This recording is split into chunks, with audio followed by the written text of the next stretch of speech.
What's going on, RC fam? Alright, so this is Kahuna RC, and I don't know if I was gonna have this on multiple videos or if it's gonna be one complete one.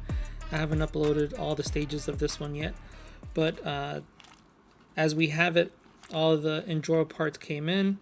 All injora parts, everything that was available from injora at the moment or at this time. Yeah, skid plate, diff covers, got brass diff covers, brass diff cover in the front, your brass knuckles for the front, drive shafts, injora, all injora, your linkages, and and the shocks. That's right, I knew I was missing something. So got the shocks, so now it doesn't have that dreaded bounce. If you see my other videos, you see me tapping. This one kind of just sits there. So what I wanted to do was some free mods to this. This is just me illustrating. There's nothing there. And I never got around to it because I thought it was going to take longer for the Injora stuff to get it in. With the added weight, with the body, if I take the body off... Yeah, I need to put that together. If I take the body off, it's still very heavy.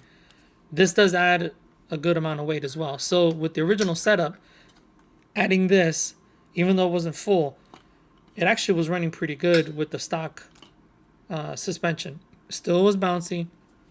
I still wanted to eliminate that. So that'll add weight. I think it has a little bit too much weight for the servo, the steering servo. It still works fine, but you could tell that it is a little too heavy for it. And sorry, I thought the battery was hooked up.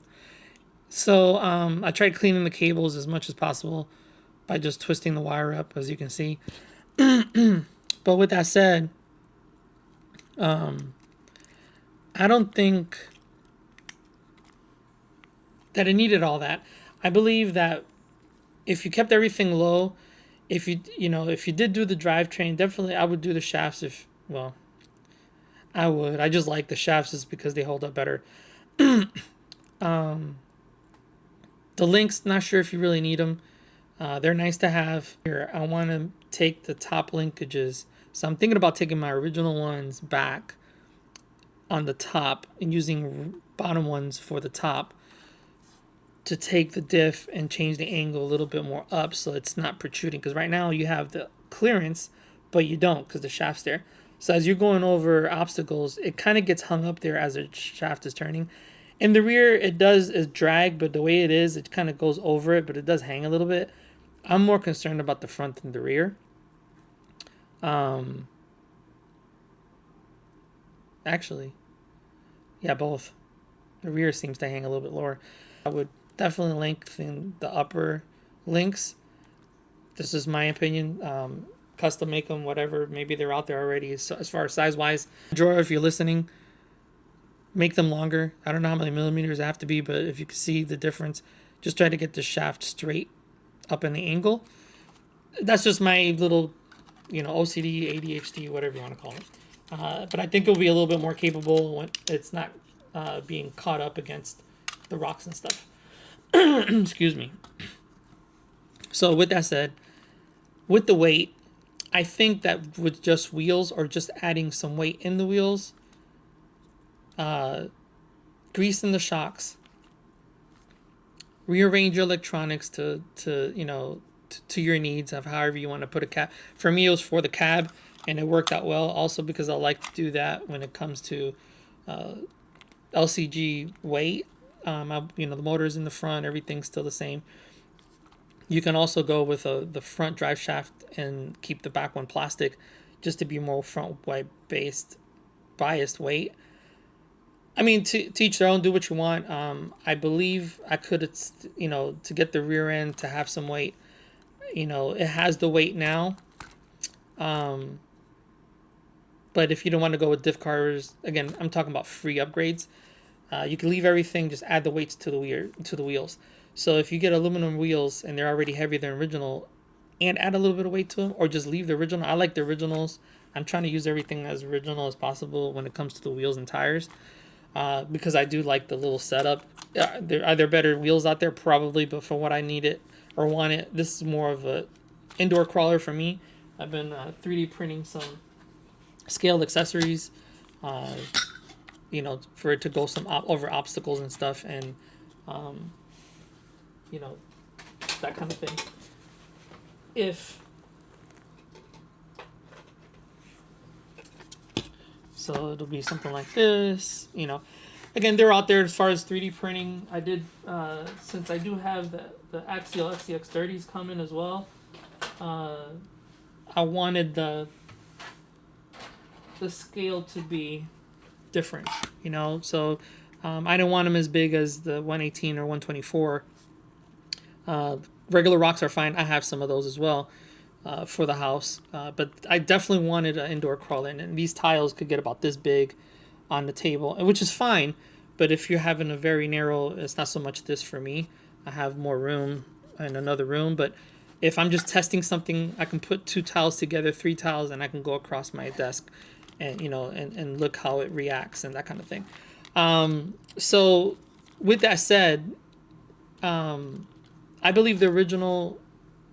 If you kept everything original, give it a little bit of weight in the front, a little bit of weight to the rear, keep it all LCG. You pretty much get what you get out of this with the Injora stuff. I just believe it's a little bit too heavy, and you don't have to mess with the electronics. With the weight, it actually helps with the slow crawling. Red Cat said that they were going to come up with new gears to slow it down. So I think with the weight, it'll be counterintuitive if you took and added too much weight. Like I'm at that point where it's at borderline. If you with all the upgrades and including the body, if I didn't have this body and only went with this body, I think it's fine. I think that's about the max weight that you probably would go, and I don't have any weights on the wheels or nothing. So that's what I'm saying. So if you upgrade the wheels whenever they become possible, there's not much weight you can add. You should add to this beyond that for it to be still really fun on the desktop. If you're crawling on, you know, rocks, whatever you're doing, if you're taking it outside. But that's just my opinion. Can you do better with the electronic? It's just so that the 2-in-1, it just saves up so much more room in my eyes. Right now the motor it works for what it is. It does what it needs to do. It's actually pretty fast. So if you'd like to get out there and rip over some stuff, it's actually pretty good for that. It does climb pretty well. You know, as far as articulation, I think these springs need to be softer on the Enduro ones. I did a few little tricks and mods to it to try to soften them up.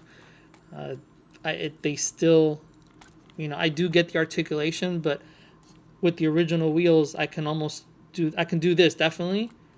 Even though I have all that weight towards the front, it's still not enough to pull these shocks down. So I have to fine tune these shocks. So with the wheel weights, with the shock weights that it came in, I'm not sure what they put in here. I was just working with what I had, but I probably will squeeze some of this out, or, you know, suck some of it out with an eyedropper or something, or take them all out and then put my own and mess with the weights as far as oil weight. But in all honesty, if you put some grease in the other one, pack actual grease, packing grease, wheel bearing grease on the other one, just put a little dab on each one. You're good as gold. I think somebody else on YouTube did it, and again, it's an old school way of doing things. I believe that that's all you need. You don't have to go with the Enduras unless you want the weight, or you want them to look a certain kind of way, because the other ones have little red collars. That's on you. I went with it because I wanted to see what the difference was, and actually, it's really heavy now. If you notice, I still have a little bounce. I think it's probably because of the mat though, but I don't have that rebound. It's actually nice and stiff. But see how it plants. It takes a while for it to come back up. So and that's again with the oil that's in there. I like it to be a little bit more flexible on its own. I'm forcing it to do the 3-wheel on each side for articulation, to show the articulation. The articulation is there for what you're going to get for a little rig like this. But if I did it on my own, well, it's actually going to make me look bad now. There it goes.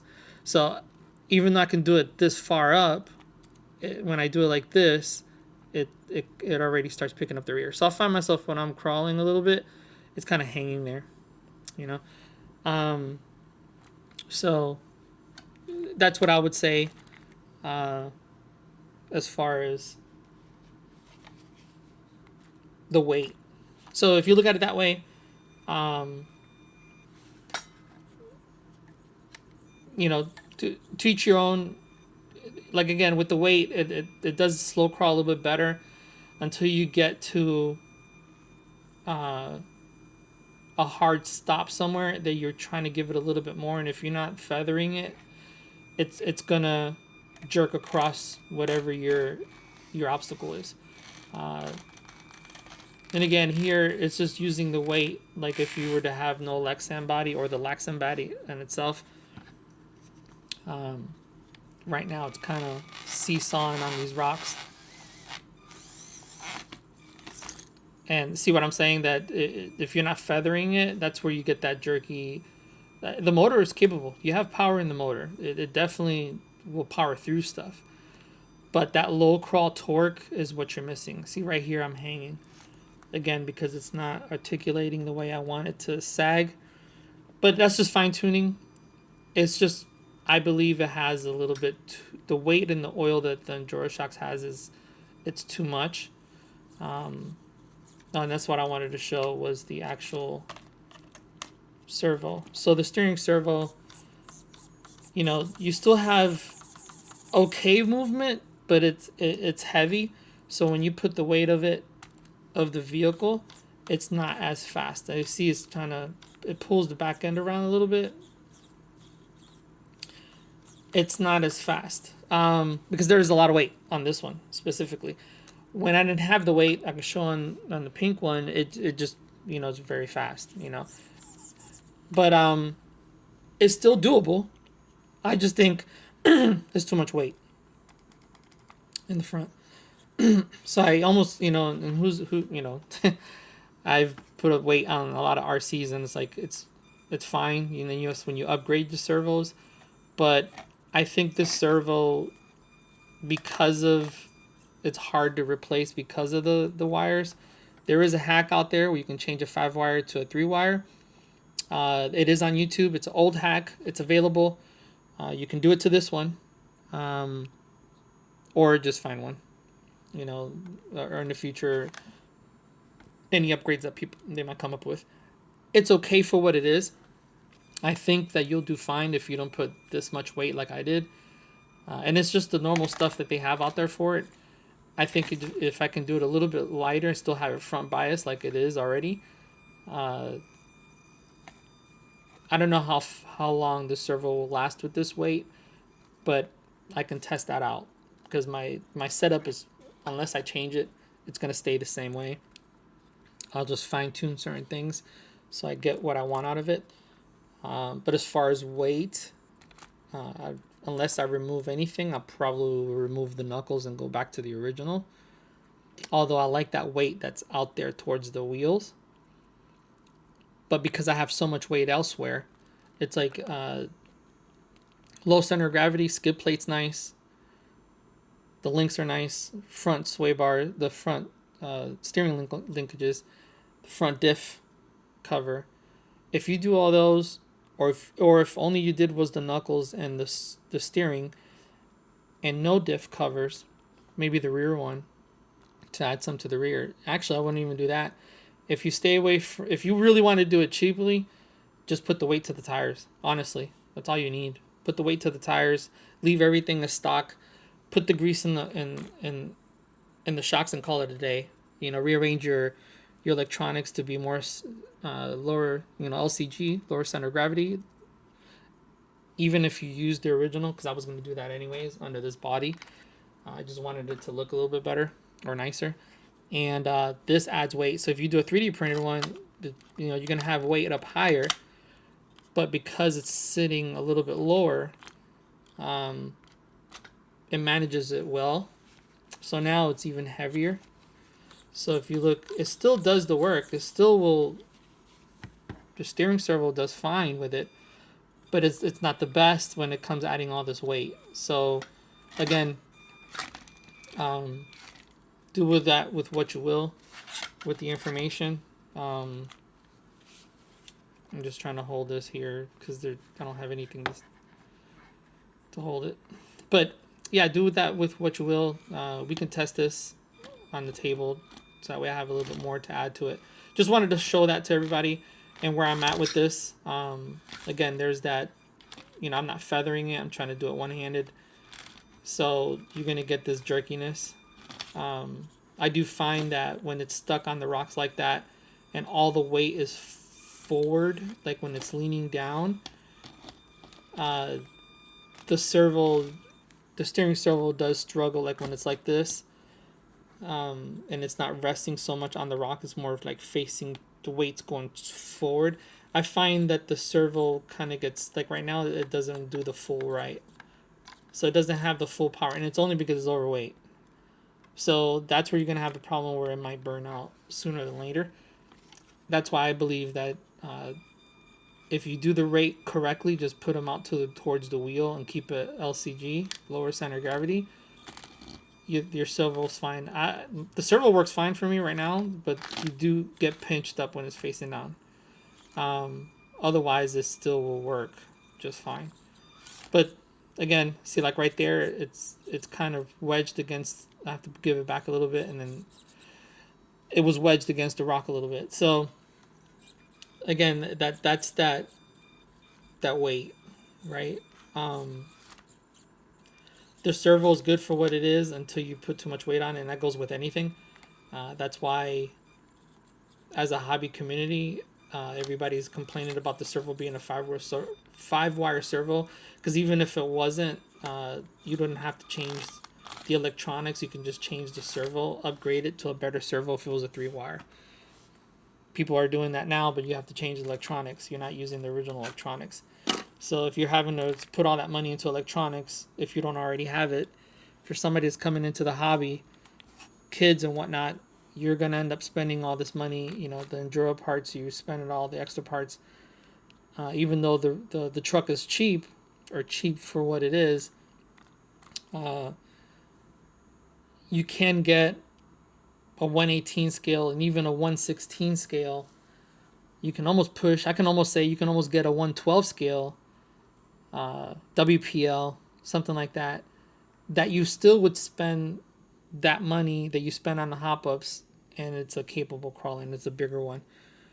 But you're not playing with it on your desk. So, just like everything, when small phones came out, you're paying for the size. You're basically paying for the size, the technology that it took to make these small things. Granted, they make it in lots. But grease the shocks, put some brass or wire, brazing wire or soldering wire or any kind of brass that you can find. You can fill it up with BBs, do whatever you want to the wheels. Don't go too crazy with the weight. Add washers, whatever you want. As long as you put the weight towards the front bias, you're good. And I think that's all it needs, really, to be fun on the desk. It was fun already. I just didn't like the bounce, so I went crazy with the hop-ups. And honestly, looking back at it, I could have just stuck with my original concept, and I would be fine with it. So I'm going to do that to the pink one, but I want to keep that one original to kind of have a reference. So with that said, this video is long. We'll leave it there. The next video I have, I'm going to either paste it to this with this running on my little course that I have. It's just going to be on the other table. All right, thanks for checking this out. We'll go to the next one.